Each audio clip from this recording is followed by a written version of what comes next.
How to add credit card in Binance. Now, in order to add credit card in Binance, you just simply need to open your Binance application, then tap to this three bars in top left corner. After tapping in there, you will get to see this gear icon into the top right corner. Select that. After going in settings from the gear button, you will get to see this payment section where you can see this payment method option. Just simply select payment method, and after going in here, you will get this option of P2P payment methods. Simply select it, and after going in this section, you will get this option of add a payment method.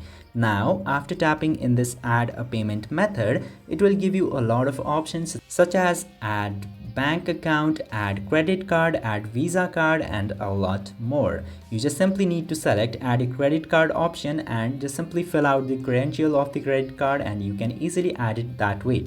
If this video was helpful to you, don't forget to hit that subscribe button.